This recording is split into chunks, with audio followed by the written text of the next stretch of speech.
என் தமிழ் சொந்தங்களே, இந்த வீடியோ கொஞ்சம் பாருங்க. பப்பாளி இலையை எடுத்தா பப்பாளி இலையை அதுலேருந்து அந்த அல்கலாய்டுன்னு சொல்லக்கூடிய வேதியியல் மூலக்கூறை எடுத்து அதை ஒரு பாக்கெட்டில் மருந்து மாத்திரை மாதிரி பிளிஸ்டர் பேக்கில் போட்டு 9 மாத்திரை இருக்கிற ஒரு பாக்கெட் 300 ரூபாய்க்கு வாங்கி சாப்பிடக்கூடிய மக்கள் இந்த வளமான நாட்டில் வாழ்கின்ற மக்கள் என்று சொல்லுகின்ற பொழுது எவ்வளோ வருத்தமாக இருக்குது. பப்பாளி இலையை எடுத்து அதை அப்படியே கசக்கி வாயில் அப்படியே மென்னா கூட சரியா போச்சு தேவை இருக்கின்ற பொழுது. அப்ப எல்லாமே இங்க இருக்கு. நெல்லிக்காய் இங்க இருக்கு.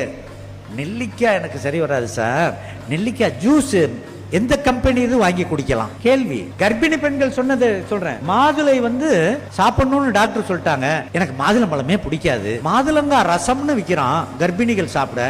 அதுல எதை சாப்பிடலாம்? அம்மாவும் அப்பாவையும் தொலைச்சதுக்கு அப்புறம் படத்துல வச்சு மாலை போடுறது மாதிரி அது. அம்மா அப்பான்னு கண்ணுல பாக்குறது, மாதுளைய சாப்பிடுறது. அவங்க 2 பேரும் போனதுக்கு அப்புறம் படத்துல பார்த்து கும்பிடுறது மாதுளங்காய் ரசம்.